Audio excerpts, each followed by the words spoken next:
O'tgan 5 oyda sanoat 6.4% ga o'sdi. Eksport 18%, jami 8.3 milliard, xorijiy investitsiya 46%, 15 milliard dollarga oshdi. Qiymati 3 milliard dollarlik 2,5 mingdan ziyod yangi quvvat ishga tushdi. 2,400,000 odam daromadli bo'ldi. Bu natijalarga qancha mashaqqat bilan erishganimizni tushungan odam tushunadi, lekin ko'rib turibsizlar, kuni kecha dunyoda yana bir mojarolar o'chog'i avj olgani nafaqat Yaqin Sharq, balki mintaqamizga ham o'z ta'sirini ko'rsatmay qolmaydi. Keskinlashuv davom etsa, pandemiyadan keyin endi tiklanayotgan savdo aloqalari va logistika marshutlari qiyinlashadi.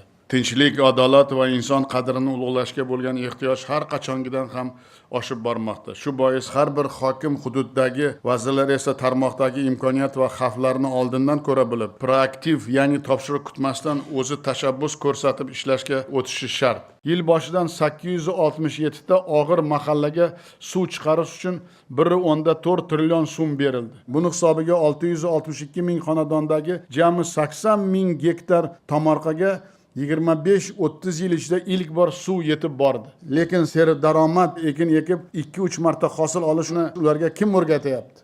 Tomorqaga suv yetkazish uchun sarflangan 1 so'm hisobidan hech bo'lmaganda 2-3 so'mlik mahsulot yaratilsa, 662 ming oila mavsumda qo'shimcha kamida 5-6 million so'm daromad qilsa bo'ladi. Afsuski, tayyor pulni samarasini tumandagi iqtisod, banklik va qishloq xo'jaligiga mas'ullar bilmaydi. Misol uchun, Qoraqalpog'istondagi 89 ta mahallaga 150 milliard so'm berilgan. Har bir tumanda 5 tadan jami 1156 ta driver loyiha infratuzilmasiga 300 milliard so'm ajratildi. Yil yakunigacha yana 1.2 trillion so'm beriladi. Lekin Buxorodagi 27 ta, Navoiydagi 22 ta driver loyiha bo'yicha qurilish boshlanmagan. Jizzax, Qashqadaryo, Farg'ona va Toshkent viloyatlarida ham ishlar rejadan 2-3 oyga kechikyapti. Yoki 16 ta tumanni har birini jadal rivojlantirishga 70 milliard so'mdan pul ajratdik. Jami 1 trillion 120 milliard bo'ladi. Birinchi bosqichda 336 milliard so'm berilgan bilan Chimboy, Asaka, Chortoq tumanlari hokimlari o'z bergan loyihalarini 3 oydan beri qayta o'zgartiraveradi. Sirdaryo tumani, Yakkabog' tumani va Yangiyo'l shaharlarida ham ishlar bu sohada juda sust. Islohotlar shtabi tuziladi. Islohotlar shtabi 3 oyda tumanning 38 ta mahallasi kesimida loyiha, infratuzilma, moliyaviy manba, kadrlar masalasini qamrab olgan 3 yillik dastur tayyorlaydi. Turdimov shtab ishlarini har hafta o'rganib, yo'nalishlarini belgilab beradi. Kelgusi yil uchun byudjet, infratuzilma, ishlab chiqarish, xizmat, investitsiya va bandlik dasturlari shu asosda tasdiqlanadi. Natijaga qarab bu yangi tajribani kelasi yildan butun respublikada yo'lga qo'yamiz. Yana bir muhim yangilik, ishchan va jozibador muhit yaratish uchun 1-avgustdan barcha viloyat va tuman hokimliklaridan ish haqi oshiriladi. Ishiga qarab oylik ustma va qo'shimcha bonus beriladi. Qarz 2 qo'ldan chiqadi. O'ziga yuklatilgan vazifani bajara olmagan xodimlar bilan albatta biz xayrlashishga majbur bo'lamiz. Ana shunda intizom va rejali ishlashga o'rganadi. Endi tumanda ish ham, yondashuv ham o'zgaradi. Buni Sirdaryo tumani misolida tushuntiraman. Birinchi, kompleks rivojlantirishga mas'ul 9 ta vazirlikni tuman bo'limi hokimlik tizimiga o'tadi. Iqtisodiyot va moliya, investitsiya, qishloq xo'jaligi, bandlik, qurilish, ekologiya, madaniyat, oila va xotin-qizlar, yoshlar bo'limlari. Tuman hokimi Turdimurodov hokimlik va ushbu 9 ta idoradagi jami 75 ta shtatni o'zi tasdiqlaydi. Qaysi bo'limda nechta odam ishlashini, ishga olish, bo'shatishni o'zi hal qiladi. Ikkinchi, Sirdaryo tumani ixtiyorida qoladigan mablag' manbasi ko'paytiriladi. Masalan, ma'muriy va moliyaviy jarimalar, soliq tekshiruvlar bo'yicha peniya, toifasi o'zgargan qishloq yerlari uchun nobudgarchilik kompensatsiyasi, o'rmon yerlari hududlarining ijara tushumlari, ko'rsatilgan davlat xizmatlaridan tushgan mablag'larning bir qismi tumanda qoladi. Bundan tumanga yiliga qo'shimcha 12 milliard so'm tushadi. Yillik byudjet 102 milliard so'm.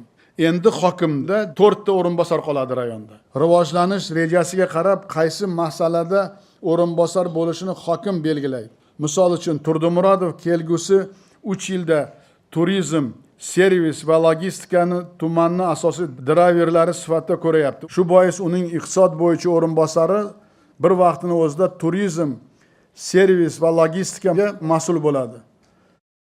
Aholi yana bir e'tirozi yo'llardagi kameralar dislokatsiyasidan. Ular faqat qonunbuzarlikni qayd etib, jarima yozish uchun ishlayapti. Bu kameralar aslida transport oqimini boshqarish, tirbandlik va avariyalarni kamaytirishga xizmat qilishi kerak emasmi? Hokimlar bilan birga chorraha, polasa va yo'l belgilarini to'g'rilash, svetoforlarning aqlli boshqaruvga o'tkazish bo'yicha nima ish bo'layapti degan savolga menga Toshpo'latov hisobot berishi kerak. Shavkat Umurzoqov shaharda transport harakatini sun'iy intellekt asosida tartibga solish bo'yicha taqdimot qilganiga ham ancha vaqt bo'ldi. Qani natija? Toshpo'latov, Mahkamov, Tursunov, Sherzod Ibragimov qattiq tayyorgarlik ko'rsin. Shu oyda alohida tanqidiy yig'ilish o'tkazamiz. Toshkent shahri va viloyat markazlarida bironta hokim bo'sh joylarni topib, yashil zona, odamlar toza havoga chiqib o'tiradigan joylar, sport maydonchalari, fontanlarni ko'paytirishni o'ylamayapti. Arada bir harakat boshlandi, keyin hamma to'xtab qoldi. Bor sport maydonchalari va bolalar o'yingohlari domlar arasidagi yashil hududlar qurilish uchun berilib yuborilayotganidan odamlar norozi. Misol uchun barcha ko'p qavatli uylarga tutash hududlar, stoyanka, bolalar maydonchalari, ichki yo'llarni boshqaruv kompaniyalariga biriktirib berish bo'yicha topshiriq berganman. Lekin Toshkent shahri hokimi 5-maydagi qarori bilan 9802 ta ko'p qavatli uylarni faqatgina bino ostidagi yerlar kadastr bilan biriktirilgan. Maqsadi bitta, qolgan yerlarni qurilish qilish uchun tadbirkorlarga sotish. Qani topshiriq nazorati, qani qonunning kuchi? Bosh prokuror o'rinbosari Samadov Toshqulov bilan bir oyda Uskosmos Qodirov, Kadastr Po'latov bilan birga qaysi hududda yashil zona, sport maydonchasi, bolalar o'yingohi boshqa maqsadlar uchun berib yuborgan bo'lsa, hammasini aniqlab joyiga qaytarish kerak. Ko'p qavatli uylar tutash hududlarini boshqaruv kompaniyalariga berish bo'yicha hokimlar qarorlarini o'rganib, qonunga zidlarni bekor qilish kerak. Yana bir masala, hokimlardan oziq-ovqat va eksportni ko'paytirishni talab qilyapmiz. Lekin tuman hududidagi katta qismini tashkil qilayotgan o'rmon va yaylov yerlarini respublika tashkilotlariga ishonib qo'yganmiz. Masalan, Baysundagi jami 325 ming gektar yerni 107 ming gektar o'rmon xo'jaligi, 167 ming gektari viloyat yaylov xo'jaligi balansida. Tuman hokimining vakolati bo'lmagani uchun daraxt bilan qoplanmagan o'rmon hududlarida oziq-ovqat mahsulotlari yetishtira olmaydi. Yoki Uzun, Baysun va Sarasiyodagi 39 ming gektar pistazorlar bor. Bu kamida 40 ming tonna hosil degani. Hisobotlarda bor yo'g'i 10 tonna pista yig'ishtirildi deb ko'rsatilyapti. Nima uchun hokimlar o'rmon xo'jaligi bilan ishlab, tabiatga zarar yetmaydigan qilib hosilni tartib bilan yig'ishtirishni o'ylamaydi? Umuman 1991-yildan beri aholimiz deyarli 2 karra oshdi. Lekin oziq-ovqat va oziqa ekin yerlari bunchaga ko'paygani yo'q. Bu borada eng katta zaxira bo'lgan 16 million gektar yaylov, 12 million gektar o'rmon yerlaridan yetarlicha foydalanilmayapti. Shuncha resurs bilan go'shtga bo'lgan ichki ehtiyojni to'liq qoplab, eksportga ham chiqsak bo'ladi. Bosh vazir Aripov buni o'z nazoratiga olib, bir oyda o'rmon va yaylov yerlarini qanchasini aholiga oziq-ovqat, oziqa uchun bo'lib berishni hisob-kitob qiladi hamda yerlarni auksionga chiqaradi.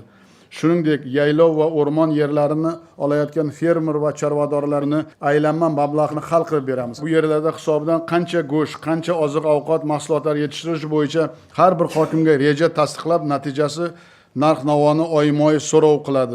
Ijro intizomini mustahkamlash, aholi muammolari bilan ishlash bo'yicha mutlaqo yangi tizim qilamiz. Bundan buyon ijro intizomiga Hisob palatasi Mehriddin Abdullayev mas'ul bo'ladi, uni vakolatlari kengaytiriladi. Endi Hisob palatasi qarorlari bilan berilgan mablag'larning faqatgina to'g'ri sarflanishini emas, balki nima samara berganini, aholi bundan qanchalik rozi bo'lganini ham o'rganadi. Abdullayev har bir qaror ijrosi natijadorligini tahlil qilib, zaif nuqtalar, aravasini tortmayotgan rahbarlar va ishlamayotgan tizimlar bo'yicha o'z taklifini har oyda prezidentga kiritadi. Prezident administratsiyasining nazorat inspeksiyasi bugunning o'zida tugatiladi. Abdullayev bir oyda Toshkent shahridagi o'zini oqlagan xalq nazorati elektron portalini butun respublikada ishga tushiradi. Misol uchun poytaxtdagi xalq nazorati portali orqali o'tgan yili 73 mingdan ortiq murojaat kelib tushgan bo'lib, ularning 93,5% ijobiy hal qilingan. Aholi qurilish, obodonlashtirish va infratuzilma muammolarini suratga olib va aniq manzilni ko'rsatgan holda mobil ilova orqali yuboradi. Masalani yechish ham fotosurat bilan tasdiqlanadi.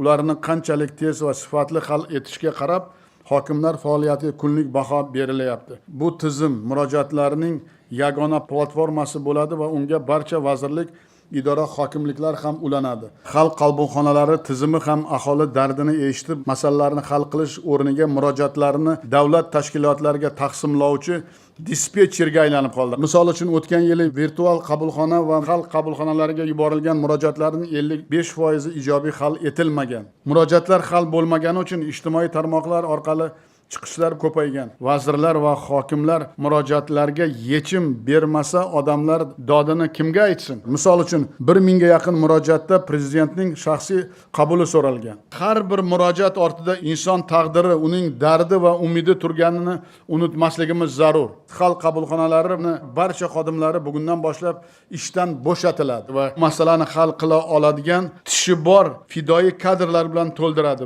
Endi xalq qabulxonalariga viloyat va tuman hokimining o'zi rahbarlik qiladi. Hokimlar har kuni ishini xalq qabulxonalaridan aholi dardi va tashvishini eshitishdan boshlaydi. Go'sht, sut, parranda go'sht va tuxum narxi keskin oshmasligi, korxonalar soyadan chiqib ishlash uchun NDSni yarmini keshbey qilib qaytarish bo'yicha o'tgan haftada qaror chiqardik. Go'sht narxi o'tgan yilga nisbatan 30% ga oshgan.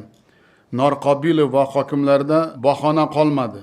Ahad Haydarov, Qudbiyev, Keshbekni bir kunda bo'lsa ham kechiktirsa qattiq jazolayman. Hokimlarni ham ogohlantirmoqchiman. Ushbu yangi tizim asosida go'sht, sut, parranda go'shti va tuxum narxi barqaror bo'lishi shart. Buni eplay olmaganlar ishdan ketadi. Vazirlar tuman tashkilotiga tushib, hokimlar bilan ishini to'g'rilasa, natijada mutlaqo boshqacha bo'lar edi. Vazirlar, hukumatdagi mas'ullar tartib intizomga vaqtda e'tibor bermagani uchun islohotlar ijrosi cho'zilib ketyapti. Masalan, suyultirilgan gaz yetkazishda 60-70 kunlab uzilish bo'lyapti. Ayniqsa Andijon va Surxondaryodagi murojaatlarni 70% shu masala bilan bog'liq. Aholiga yetkazib berilayotgan suyultirilgan gaz hajmi aprelda 14,5 ming, mayda 7 ming tonnaga kamaygan. Aholiga gaz yetkazib berish yanvarda o'rtacha 39 kunga kechikkan bo'lsa, mayda 51 kunga kechikkan. Sohada raqamlashtirish yo'q. Shu yilning o'zida hudud gaz prokuratura bilan hamkorlikda 6 mingta ballon, 77 ming tonna suyultirilgan gaz saqlanayotgan 116 ta bunkerni aniqlab, noqonuniy savdoga chek qo'ygan. Sultanov Mirzo Mahmudovga savol: issiq kunlarda gaz shuncha muammo bo'lsa, qishda odamlar qozonni qanday qaynatadi? Ikkita rahbar 2 haftada yechim topsin. Yana bir masala, yozni boshlanish salqin keldi, lekin bugungi kunlarda ancha kunlar isib ketdi, elektr iste'moli oshdi. May oyida 40 ming xonadonda 1000 kilovatdan ko'p elektr sarflangan. Shundan 1,5 mingga ehtiyojmand oilalar. Oxirgi bir haftada kunlik elektr iste'moli 15% ga oshdi. 180 milliondan 210 million kilovatga oshdi. 12-iyul kuni tarmoqlarda 14 ta avariya sodir bo'lgani uchun aholi va tadbirkorlar 10 soatgacha elektrsiz qoldi. 2 oy oldin energiya samaradorlik agentligini tashkil qilib, byudjetdan 100 milliard so'm berdik. Bunda aholi uyiga o'z mablag'idan quyosh paneli va kollektorlar o'rnatsa, xarajatni 20% ga, issiqlik nasoslarini esa 40% gacha subsidiya ajratiladi.